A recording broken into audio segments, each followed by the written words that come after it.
미국 포천 500대 기업 중 매출 기준 상위 25위 안에 드는 회사가 있습니다. 직원 수만 13만 명. 60개국에서 사업을 운영합니다. 에너지, 화학, 농업, 건축자재, 소비재, 심지어 클라우드 컴퓨팅까지. 그런데 이 회사의 주식은 어디에서도 살 수 없습니다. 그 어떤 증권거래소에도 상장되어 있지 않습니다. 이름은 코크 인더스트리. 대부분의 사람들은 이 회사를 모릅니다. 그리고 그것이 바로 이 회사의 전략이었습니다. 1940년 캔자스주 위치타. 프레드 코크는 오클라호마 원유 수송 사업과 분별 증류 트레이 제조업으로 조용히 사업을 시작했습니다. 규모는 작았습니다. 직원 300명. 하지만 원칙은 분명했습니다. 이 회사는 절대 가족의 손을 떠나지 않는다. 1961년 25살의 찰스 코크가 회사에 합류했습니다. MIT에서 공학학위를 3개나 땄습니다. 그러나 본인은 이렇게 털어놓았습니다. 저는 엔지니어로서는 정말 형편없었습니다. 이론은 뛰어났지만 실제로 무언가를 만들고 운영하는 일은 전혀 달랐습니다. 아버지 프레드의 부름은 설렘이 아닌 절박함에서 나왔습니다. 아들아, 내 건강이 좋지 않다. 내가 돌아오지 않으면 회사를 팔아야겠다. 찰스는 처음에 거절했습니다. 하지만 결국 돌아왔습니다. 그리고 회사는 그가 생각했던 것보다 훨씬 엉망이었습니다. 당시 회사의 분위기는 숨막히는 통제였습니다. 사장은 매주 직원들에게 업무 보고 메모를 요구했습니다. 무엇을 했는지, 돈을 어떻게 썼는지 하나하나 보고하라고. 직원들은 점점 그 메모를 무시하기 시작했습니다. 유럽 고객에게 제품을 팔면서도 설계 도면은 절대 공유하지 않았습니다.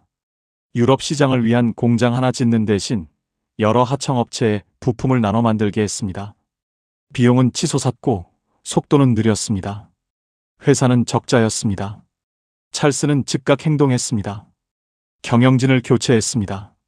그리고 철학을 바꿨습니다. 첫째, 고객에게 가치를 창출하는 데 집중한다. 둘째, 직원에게 권한을 부여한다. 셋째, 이탈리아에 직접 공장을 짓는다. 결과는 빠르게 나타났습니다. 흑자 전환, 그리고 성장의 시작. 회사가 안정을 찾자 찰스의 머릿속에는 하나의 질문이 떠올랐습니다. 우리는 어디까지 확장할 수 있는가? 당시 업계의 상식은 이랬습니다. 원유 사업을 하면 정유도 하고 유통도 하고 모든 가치 사슬을 수직으로 통합해야 한다. 하지만 찰스는 달리 생각했습니다. 중요한 것은 어떤 산업에 있느냐가 아니라 어떤 역량을 가졌느냐다. 그는 이것을 역량 중심 경영이라 불렀습니다.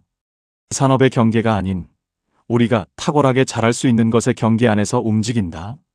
코크가 잘하는 것은 운영, 물류, 트레이딩이었습니다. 그 역량을 천연가스로, 화학으로, 비료로 확장했습니다. 그리고 결국 목재 제품까지. 남들이 보기에는 아무 연관이 없어 보이는 사업들이었지만 코크의 내부에서는 하나의 역량 체계로 연결되어 있었습니다. 2005년 코크 인더스트리는 업계를 발칵 뒤집는 결정을 내렸습니다.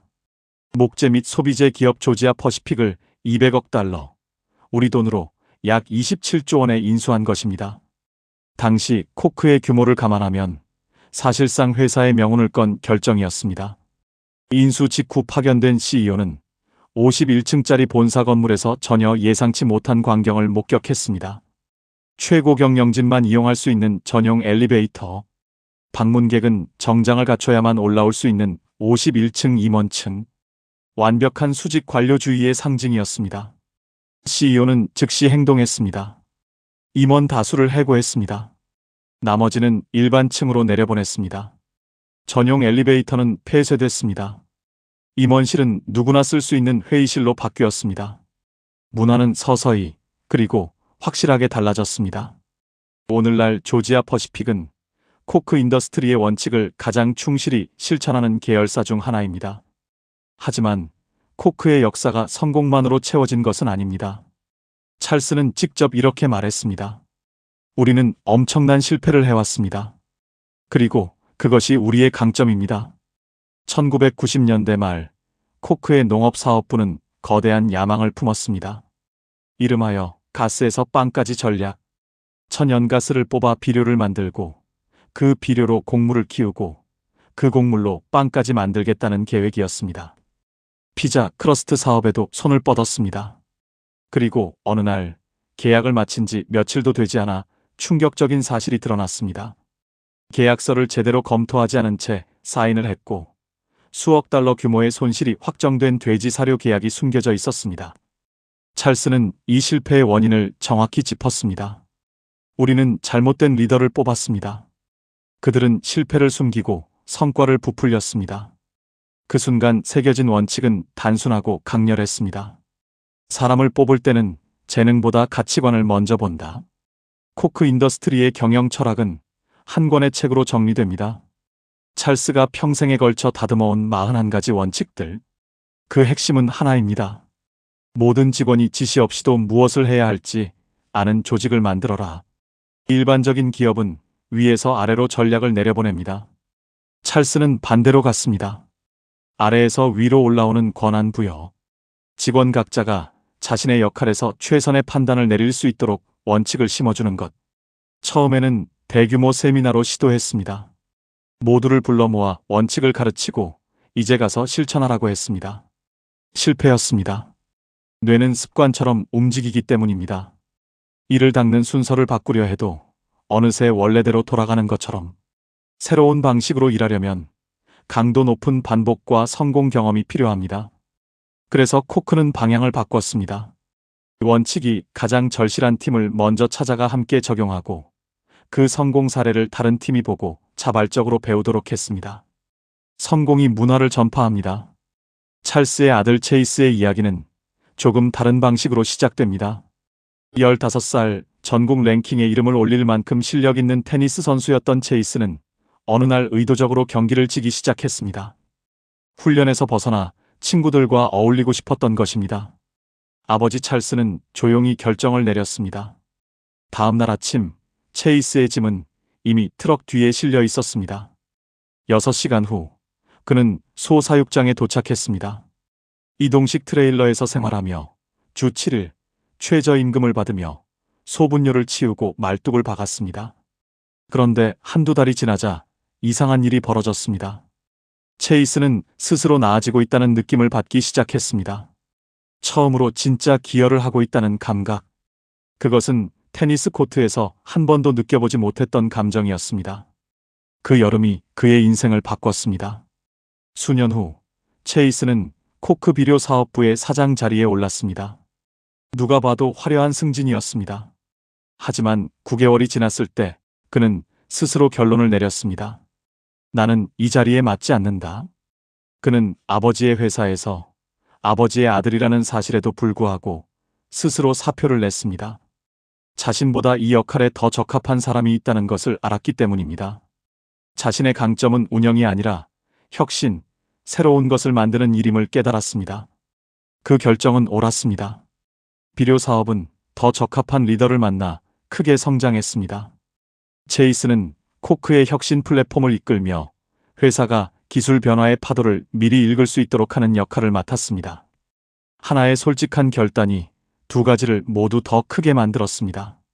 수십 년 동안 수많은 사람들이 찰스에게 물었습니다. 상장하면 훨씬 더 부자가 될 수 있지 않습니까? 그는 매번 단호하게 답했습니다. 내 죽음을 넘어서야 가능한 일입니다. 이유는 단순하지 않습니다. 주식시장에 상장하는 순간 회사는 분기 실적의 노예가 됩니다. 3개월 단위로 숫자를 증명해야 하고 단기 손실을 감수하는 장기적 실험은 불가능해집니다. 역량 중심 경영도, 원칙 기반 문화도, 조지아 퍼시픽 같은 과감한 베팅도 월가의 분석가들이 이해하기 어렵습니다.